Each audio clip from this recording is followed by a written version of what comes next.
Le réseau des chambres des experts européens département Afrique de l'Ouest, RCE-DAO, ouvre enfin ses bureaux à Abidjan.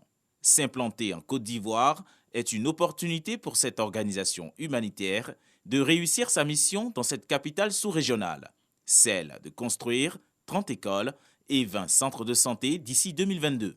C'est le lieu pour moi de saluer la ténacité de toutes ces personnalités qui ont cru à mon combat et qui m'ont soutenu pour qu'ensemble, en s'appuyant sur les différentes ambassades de chaque pays respectif avec lesquels nous avons signé des accords de siège afin de lutter contre la pauvreté.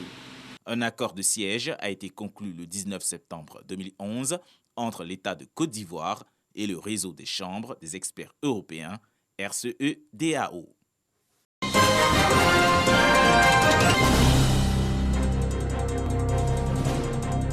Société civile, organisation de personnes handicapées, décideurs, organisations internationales et système des Nations Unies réunis à Grand-Bassam.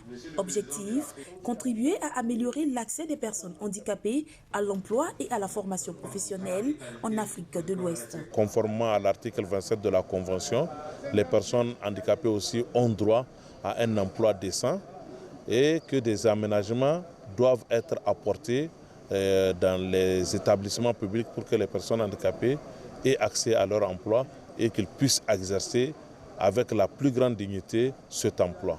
Pour l'inclusion des personnes handicapées en Afrique de l'Ouest, ce programme vise à amener les États d'Afrique de l'Ouest et les organisations intergouvernementales sous-régionales telles que la CEDEAO et l'UEMOA, les organisations de la société civile, à promouvoir des actions de développement dans tous les secteurs prenant en compte les femmes, les hommes, les filles et les garçons handicapés. Il faut voir l'emploi sous plusieurs angles. Le premier, c'est l'emploi formel, pour lequel les personnes handicapées qui ont été éduquées, instruites, donc qui ont une qualification, peuvent accéder, soit à travers des concours officiels ou des systèmes de quotas. Mais il y a aussi ceux qui n'ont jamais eu la chance d'aller à l'école, pour lesquels il faut former sur le plan professionnel technique, donc manuel, pour qu'ils puissent avoir une sorte de qualification et de compétences pour maîtriser par exemple la couture, la menuiserie. C'est une question de droit, c'est une question de choix, autant pour tous les élèves et aussi pour les élèves handicapés d'opter pour la formation professionnelle. Alors, le challenge aujourd'hui, c'est comment rendre accessibles ces centres de formation pour l'accueil des jeunes handicapés afin qu'ils puissent, à la longue et à la fin de leur formation, bénéficier de l'emploi, que ce soit l'auto-emploi ou l'emploi salarial.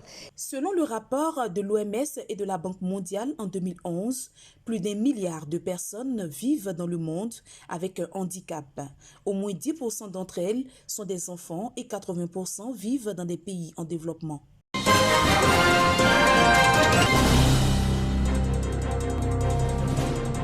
Dans le village de Kofikro, situé à 12 km de la ville de Bonon, les enfants bénéficient désormais d'un centre d'études, d'éveil, de communication et de divertissement. Alimenté à l'énergie solaire, cet ouvrage éducatif a été financé par Chokoneli Foundation grâce à l'entremise de la coopérative agricole Kapachiva. Avec l'outil informatique, tout le système multimédia qui est dedans, on pourra mieux encadrer les enfants. À la formation pratique et aussi à la formation aux nouvelles outils informatiques.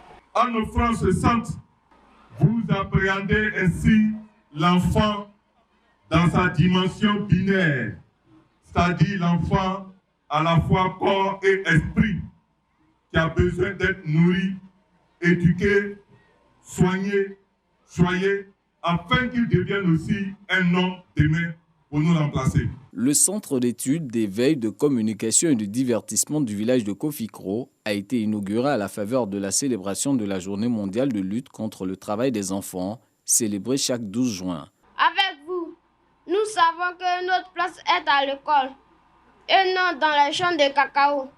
C'est bien, mais nous voulons davantage d'actions concrètes pour nous maintenir à l'école dans de meilleures conditions. L'appel des enfants de Kofikro a un écho favorable. Les partenaires de la coopérative agricole Kapachiva ont pris l'engagement de construire dans ce village une nouvelle école primaire de 6 classes dotée d'une cantine et d'offrir 200 livres à la bibliothèque du centre ainsi que 500 kits scolaires aux écoliers lors de la prochaine rentrée scolaire.